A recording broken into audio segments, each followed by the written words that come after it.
Is my hair sticking out? Make the hair sure the hair is good. Yeah. Gotta look like I'm going for Wayne's World, you know? Definitely getting it.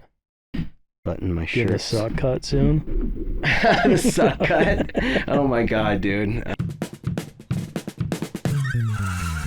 I'm just a ski bum drummer and guitar strummer who came for the winters and stayed for the summers at a 6,500 foot elevation. Now I podcast where you vacation.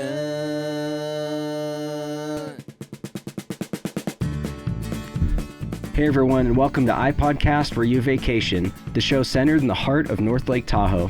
My name's Ron, and today's guest is a longtime Truckee resident, musician, craftsman, and the founder of Streamline Hifi, designing and building mid-century modern-inspired high-end record consoles. Everybody please welcome Steve Morris. Thank you very much for having me. Yes, how's it going, Steve? It's going great. Going real good. How about you, bud? Pretty good. The last time I saw you was at the roller rink. That's right. Yeah. Kid's birthday party. Yeah, we didn't get out there though, dude. I know. I would have busted myself. Yeah. So we're going to be getting into talking about Streamline Hifi. But first, I asked the same question to all my guests. So can you tell us about the first time you came to visit Lake Tahoe? Oh, the first time I came to Lake Tahoe was, I think, in like 2001-ish. And I was snowboard judging at the time. And I came here to judge a contest. And man, I saw this place. I think we got to back up from there. So where were you snowboard judging before you came to Tahoe to do it? For a while, I was doing it all over. I mean, they'd ask me to go to Canada or wherever. Wow. So yeah, it was a good little gig. Got to, get paid a little bit and go to new places, some places I'd never gone, like Lake Tahoe, and probably 2001, 2000-ish, somewhere in there. And then I ended up moving here in 2004. Yeah. So almost 20 years. Wow. Cool. Okay. So you came, I guess, for judging snowboarding. So, if you had to pick a season, I guess after all these years of living here, which is your favorite season? Would it still be the winter? Ooh, I think it's changed. Summer's so good. Especially this summer. I mean, man, we didn't have smoke, knock on wood. And yeah. And it was nice. It was a bit hotter than normal, but man, I'll take it. It was fun. That's kind of my thing too lately, Yep. Yeah, summer just is really something special here in Tahoe. Special, that's right. I'm the same way. And so when you were judging snowboarding, did you ride? Oh yeah. Yeah. And were you in competition? I was before I got into that, years before that. And then they asked me to start judging. So what age did you start snowboarding? I started snowboarding when I was 13. Okay. And where was that? That was in Michigan. Okay. Where I grew up, yep. All right. So tell me about the difference between skiing in Michigan and skiing in Tahoe. Well, we don't have mountains. You have hills? We have little hills, but it's fun. It's colder. It gets real icy, so you learn not to fall real quick. Oh, which yeah. Which helps your skills, actually. I think a lot of pros actually come from the East Coast because of that. I think. Okay. I remember riding half pipes that were blue from the ice, just blue ice walls, Did you ever ski or were you always a boarder? Always a boarder. Okay. Never skied. So from what year was that? Snowboard. When you started at 13? That would have been, math. That would have been 91. Okay. Ish. Yeah. Yeah. So now I'm trying to remember, some of that retro 91 gear that you were on when you learned. That was back before it was even 91. Yeah. Nice. So what are some other bigger mountains that like out there? I know that you didn't have anything good right there in Michigan. And what was one of the bigger resorts you went to on the East Coast before you came out west? We actually had some really good resorts. Not that they had the vertical, but they were doing some of the stuff that I was riding at the time was really progressive in the park area. Like the half pipe was actually really well maintained, which a lot of places weren't. This is at Nubs Knob and Boyne Highlands. Okay.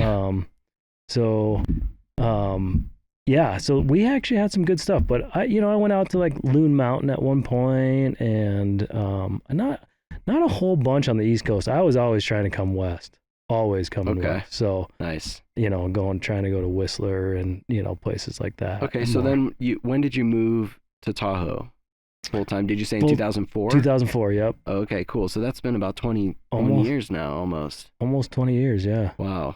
Yeah. And so, what's changed in Tahoe and in Truckee since you moved here 20 years ago? Oh, wow. It's changed a lot. I mean, it's the amount of people and how much stuff's going on these days compared to what it was, and there, you hear all these stories of the guys who've been here since the 70s, how much it's changed. I can't even imagine, but So, how about, the music scene in Tahoe? You in any bands? You played out anytime recently, or what you got going on? I didn't play out this summer. We usually do. My buddy and I play in a band called Sonic Exchange. And what do you play? And I play guitar and drums. We switch off. That's kind of the uniqueness of our band is it's just two of us, and we switch off from the drums to the guitar. Say the name again? Sonic Exchange. Okay. Yeah. Nice. Yeah, and we didn't play this year. We had a lot going on between the two of us, and then my bandmate had a baby just recently. So we're kind of taking a little hiatus as he, does the family thing, which I had to do before. And same thing with me. Yeah. So how about music venues in Tahoe? So what are some of your favorite venues you like seeing music at? Well, I'm just happy when there is a music venue, because you and I have known that sometimes a place will do music for a while and then they get sick of it or whatever, and then it goes away, and then a new place pops up.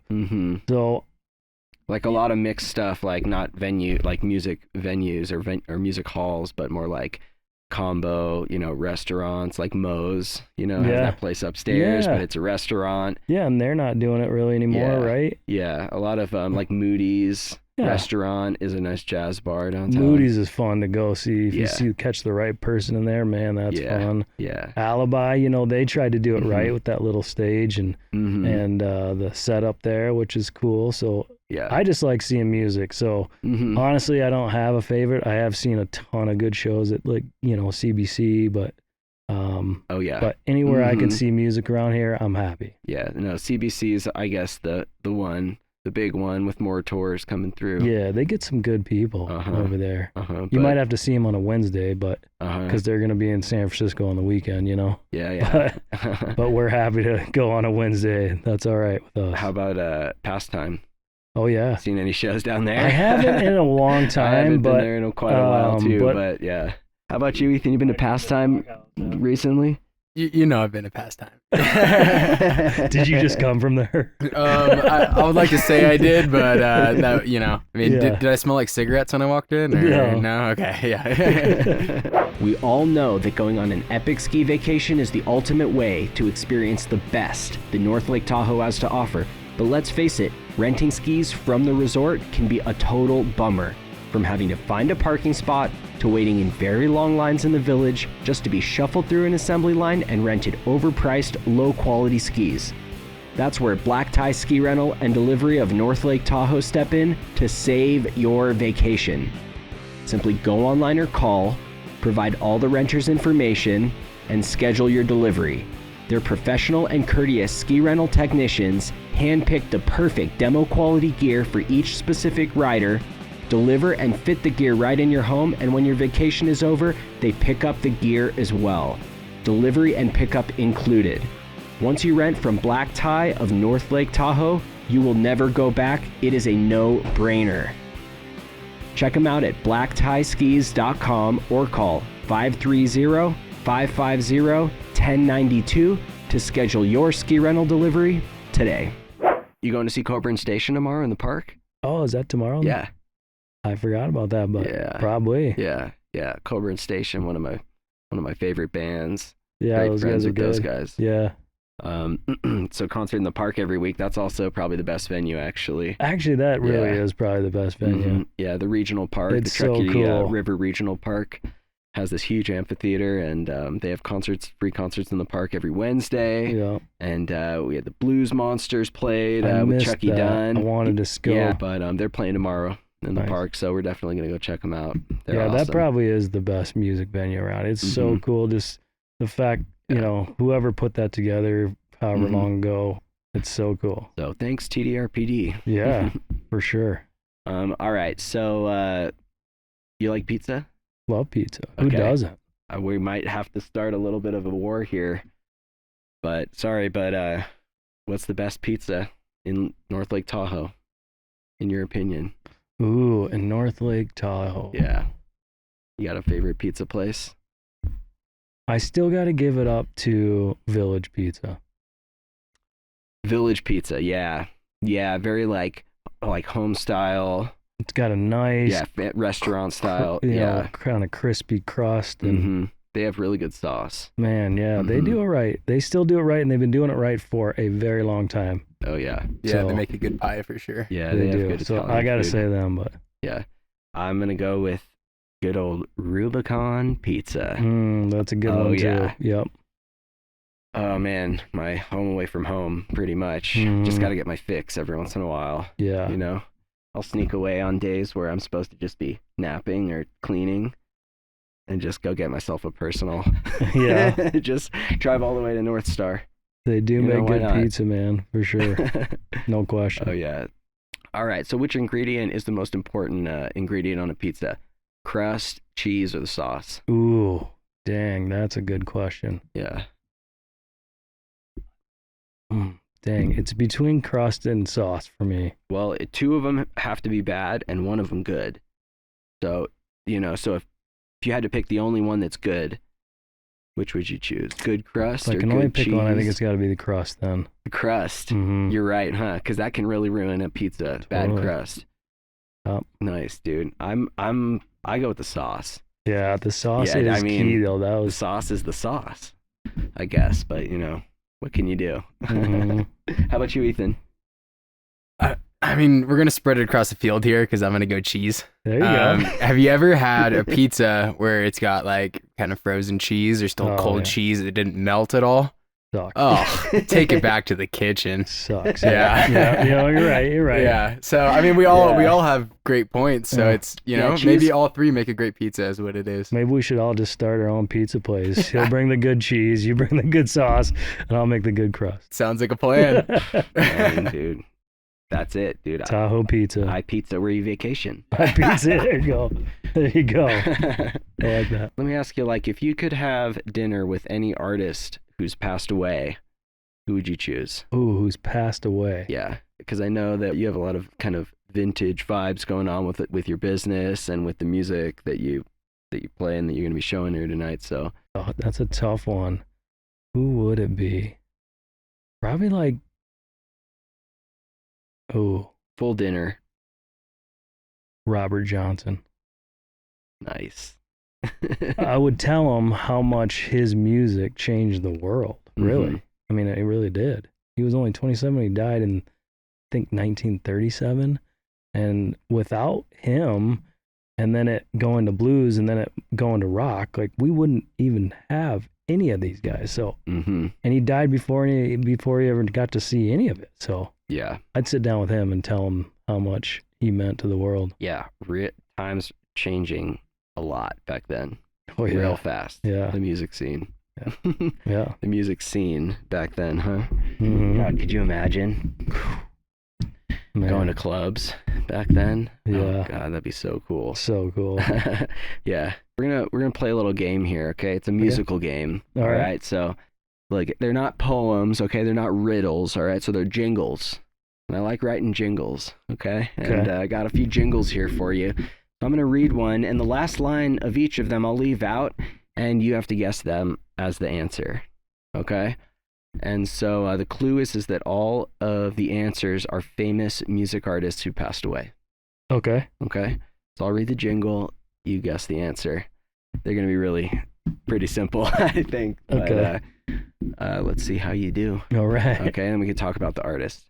So, in the '60s, her rock voice was toppling, a rock queen with a soulful drop-in, With beads and a band, she took a free lovin' stand.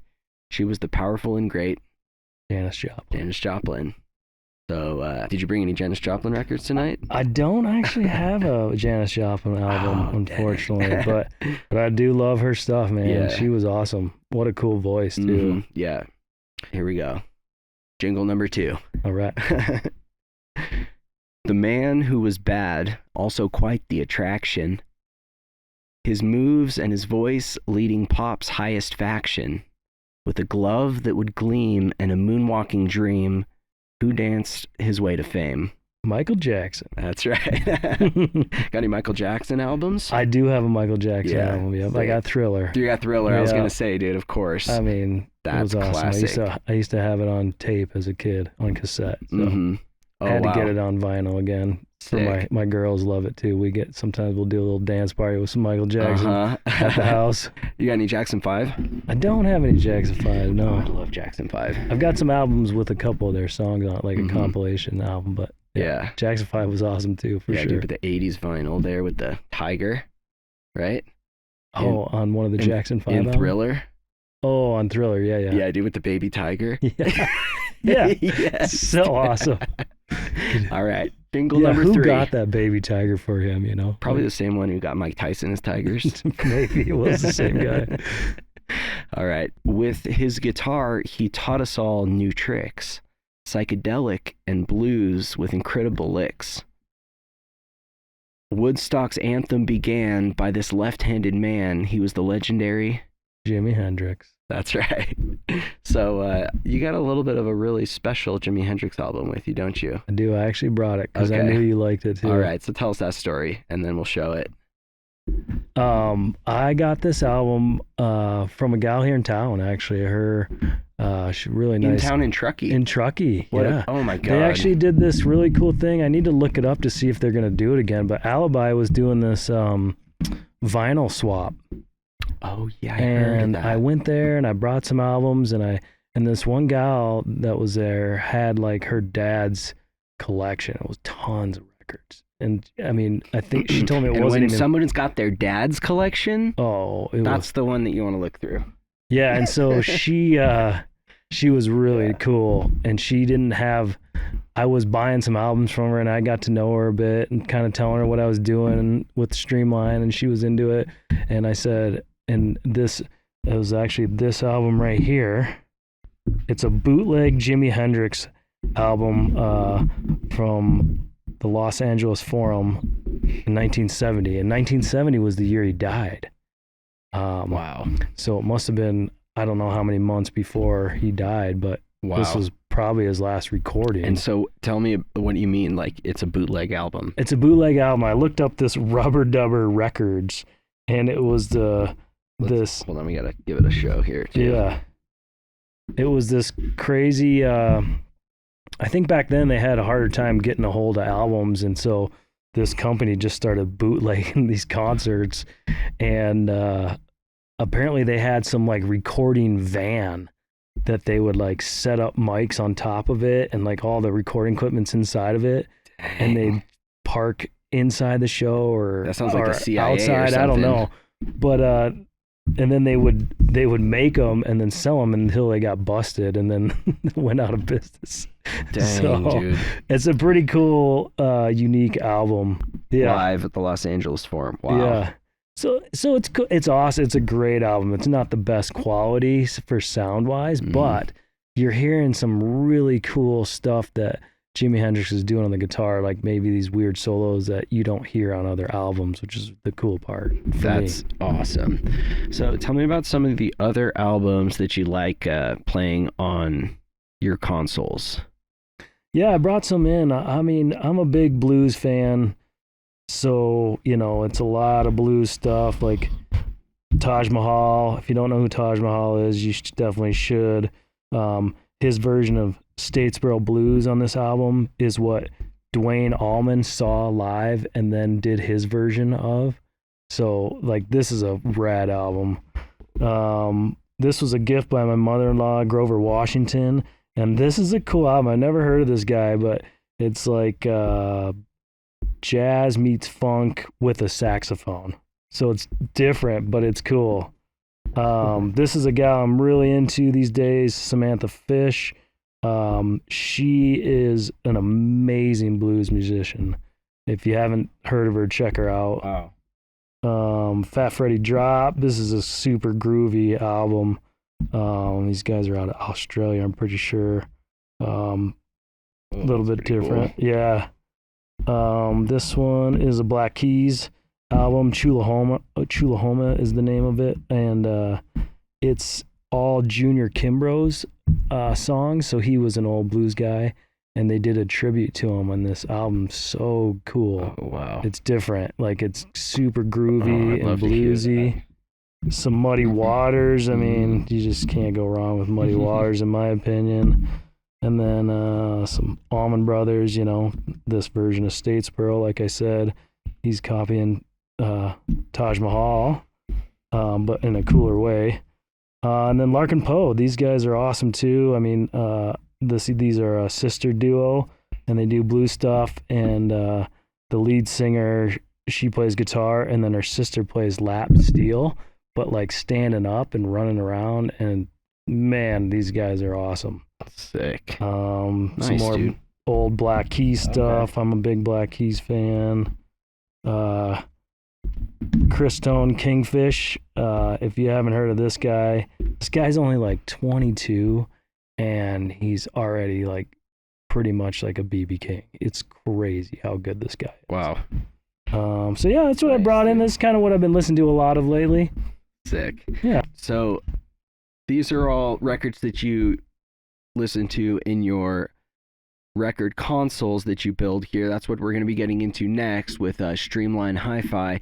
But what led you to get into building these bigger consoles? Before we get into those, there's a lot to talk about. Tell me a little bit about the custom guitar amp and the matching guitar that you built at home that, kind of sent you on the path to design the higher end equipment.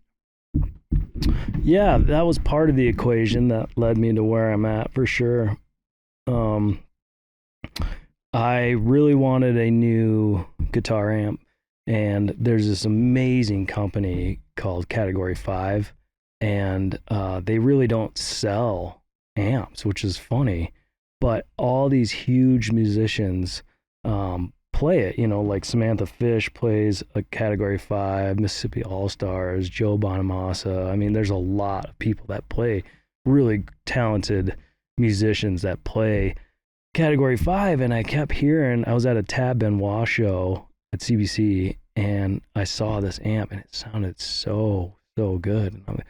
That's when I kept looking, and then I kept noticing it and all these other musicians, and so I got a hold of the owner of it, and he sold me a demoed amp, a used amp, basically, and I didn't really have enough money for the price he wanted, so I asked him if I could make my own cabinet for it and use the guts out of it for the price that I needed to pay, because I didn't have enough money. And so he agreed to it, and I built my own guitar cabinet out of this amazing wood called Paduke out of Africa. It's this African hardwood, and it's like beautiful red. And it looks like it's stained red, because it's so, it looks like so it, but it's bright. not. Yeah. I mean, and when you cut it, it's like almost fire engine red. It's beautiful stuff. So yeah, that was part of, once I built that, it kind of hit me like, why don't I just build my own stereo consoles? Because I was collecting the old ones, and I got that old one originally for my 40th birthday. Yeah, so tell me about that, because you, before you started building them for yourself, you'd collected a few other record consoles. From which era? 50s and early 60s, maybe. But it started with one. My mom had saved this gorgeous, you saw it, but this gorgeous console from Germany, built in Germany, and I don't know the exact year, but it's somewhere in the 50s.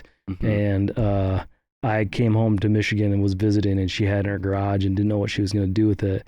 And I just loved it. So describe the aesthetic a little bit. Like, about it, right? I think that one's kind of rounded. Yeah, it's rounded, so they had to like steam the wood to get it to round, and they have these inlays in it, and it's just like really high quality, and just for the time, it was probably, you know, top and of the line. Speakers have like striped vents for the speakers and stuff, Yeah, right? it's kind of got this cool old like tweed cloth type stuff on front of the speakers, and it's just a beautiful, well-made cabinet. And my mom, for my 40th birthday, shipped it to me, crated it up and shipped it out. And then once I got it in my hands, I fixed it up, put some Bluetooth on it, took out the old record rack on it and made a little bar, some lighting in it. And so I really kind of fell in love with those old consoles at that point. And then I started collecting them at that point and was fixing them up and selling them. And then I paid an electrical engineer to design me a tube amp to kind of put in the old ones, because some of the old ones, the wiring's so bad, like you're honestly kind of worried about like fires or like problems. So anyways, and then I built that guitar cabinet and decided to do Streamline Hi-Fi full time. Tell me a little bit about your consoles that you build. Well, I'm still in the process of getting to sales. I haven't quite got to sales yet, but I'm hoping in the next month or two I'm ready. I'm there. But it's been a long time of product development and really tweaking these things, and you know, redesigning things to fit things, and redesigning things because, you know, I changed the amp completely at one point, and so it's been a long journey. But so let's talk about your first model, kind of the big long one, the buffet table. That's how they always are sold at my house. My parents had one, and it was like our buffet table in our living room pretty much. Yeah. And so tell me about that one. So that one is my largest model. That was the one I built first, and I call it the Mojo. That model's the Mojo, and it's got, you know, amazing sound with 12-inch woofers and Bema tweeters, which in my opinion are top of the line. They sound so good. Paired with a Class A hybrid amplifier. So I basically I've gotten to the point where I've combined two amplifiers into one. So a tube amplifier, Class A tube amplifier, paired with a Class D amplifier, kind of giving you the best of both worlds: the warmth and the amazing sound of the tubes, paired with the power and the bass that you want for modern sound out of the Class D. And so you're having these amps built custom per console. So you're tuning the amps for the cabinets, you're tuning the cabinets and all the woofers and everything, and you've put a lot of work into that to making sure everything is huge amount of work. Clean.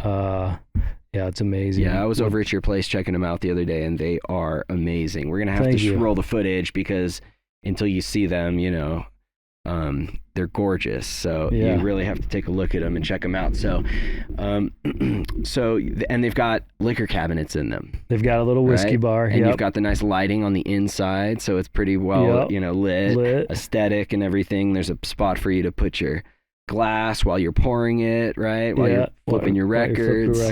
And it's got, also what I love the best is when you flip up the lid, it's got the place for you to put your the sleeve while you're playing your music. Yeah, that's really awesome. It's always like when you put a record on, you know, you're like, well, where do I put this? You know, you don't want to like throw it in the pile of other records. Yeah, you want to display, and you want to show people what's playing. Someone's at your house and they're like, "What's this song?" And they look over and see, oh, that's Well, nowadays you just like have, you know, Spotify rolling, and then it's got the record showing same way. Right? True. So that's like the old style, just put it up in the lid.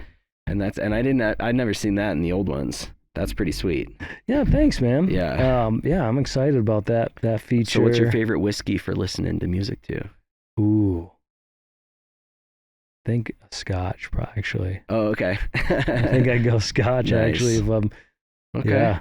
But yeah, it's got a record player, but it also has streaming capabilities. So it comes with a Sonos port, so you can stream anything you want. Pandora, Spotify, you name it, it can go through that app. And the coolest part, in my opinion, is you can play a record on your turntable and go out to your other speakers with the vinyl from the console. Like a portable speaker. Right. Well, so if you had let's say you had another Sonos speaker in your kitchen and you want to play this Jimi Hendrix album, it's going to come out of the console. It's going to play on the console and then also jump over to your kitchen speakers too, which is cool. Yeah. So it's not just analog. It's got the whole digital side. So you can put your, like you just said, your phones, music through the entire console. Yeah. Or the opposite, get your record playing through the portable speaker out away from the console, because they're pretty big. It's like a big, heavy duty cabinet here. Yeah. But it fits. I think that old school Tahoe aesthetic actually pretty good. Yeah, that too. Yeah, because sure. There's a lot of that. There's a lot of history in the 50s and 60s in a lot of mid-century modern house out like Alpine and stuff. Yeah. Can you talk about the acoustics and how the different wood types affect the sound quality and the different types of wood that you use for your different consoles? Yeah, so all different types of wood kind of have a different resonance to them a little bit. It's not like mind-blowing change that you can hear, but there's definitely a little bit of different warmths or well, then how about a cabinet that's made of plywood versus a cabinet that's made of hardwood? Yeah, that's gonna be a big difference. Yeah, definitely. Hardwoods in general, which I only use hardwoods. I don't use any softwoods because it won't hold up over time typically. So I use hardwoods, but it's got, different hardwoods have different pores, like bigger and smaller pores in them, allowing sound to go in and out of them. And it changes, it's nice. It's a nice change with a nice hardwood. And I'm typically I've kind of narrowed it down to white oak and English walnut for my cabinets. But if you really wanted something else, we can talk. What do you think you get that's different about the experience of playing, music out of one of your consoles versus just plugging a record player into a couple speakers, Well, you can't pull a whiskey out of a console that doesn't. Yeah. That's not mine. Yep. Dude, I just think that, in the right room, the right party, you having that console in your house to be able to open up and, it's so like nostalgic. Well, what I really wanted to do was kind of go for this. I wanted to bring back the old consoles, the centerpiece of the room. I want my goal is to have someone come into your house if you have one of these and go, what is that? That is cool. Tell me about it, Yeah. I want it to be kind of like the old ones, bringing them back and more of like a legacy piece, something that maybe you keep around so long that your kids take it and their kids. Just like these old 50s ones are still around. Yeah. And they got passed down and passed down. And sure, the streaming technology will change, but you can just pop that out and put the new one in and just keep the cabinet, and everything else is the same and sounds good forever. Yeah. So I really wanted to come to a place where it's like art meets music meets craftsmanship. Beautiful. I love that. Art meets music meets craftsmanship. Dude, well said. You have 3 different sized models. The first one, the Mojo, is kind of that old school flat, wide style that would almost be like a buffet table. Then you have the other ones have more angled cabinets, and they're a little bit smaller. And then you have your smallest model. What are those ones called? So my mid-size one is called the Rambler, and it's got a very, very mid-century modern feel. They all do. And one thing you'll kind of notice throughout all my cabinets is angles. I don't like having just a box. Like I love having angles, just like the mid-century modern architecture, they were experimenting with all kinds of cool angles back then with houses and the the roof lines and everything. It was everything at that time, you know, which is I just love. So so everything's got nice angles, which you'll see hopefully here. Yeah, the Rambler's got like this glass in the front, right, so that you can see. So it's like got a door you open for the cabinet on the front instead of, but it's also got a lid that opens to expose the record player. And then you've got some tubes showing that light up. Yeah, so for those of you who don't know, you know, one of my design aspects too is that tubes glow. If you didn't know that tubes glow, they do. The lights kind of have to be off or down to see it glow pretty good, but that's some of my design aspects with doing these consoles is in the 50s and 60s the tube amp was always crammed in the cabinet. Nobody ever really saw it unless you pulled it apart to work on it, right? Well, they're beautiful. So I wanted to bring it out in front and center so you can put a record on and watch some warm glowing tubes at the same time. How about your shortest one that's got the metal leg? Yeah, I call that one the Crossroads. And I did these metal bass stand, a little kind of mid-century modern meets industrial, but it's got your record storage there underneath, and then it's got the angles coming up, some nice wood inlays on that one. And I love that one. Thank you. Yeah, that one looks really cool. Thank you. Yeah, that one like standing up on its leg with the space underneath for the records. Thanks. That's pretty sweet, man.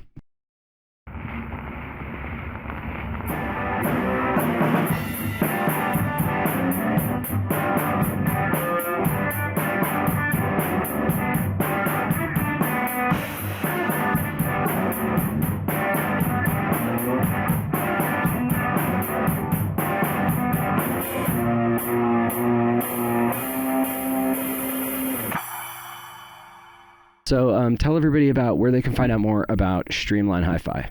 You can find out Streamline Hi-Fi at streamlinehifi.com is my website. And I also have Instagram and Facebook, so you can check it out on there, kind of what I'm doing. Sometimes on Instagram and Facebook, I'll put on, you know, me working in the wood shop and in the middle of a console and things like that. I want to do some more segments coming up with, you know, why people like tube amplifiers and why our records sound so good, you know, things like that. So those are to come, so keep an eye out, and thanks so much for having me. This is fun. Absolutely. I hope you come back, man. I will. We're going to show off a little bit more of your gear. Definitely. Nice. Okay, so thanks everybody for watching. My name's Ron, and party on, Tahoe. Party on, Chucky. I was born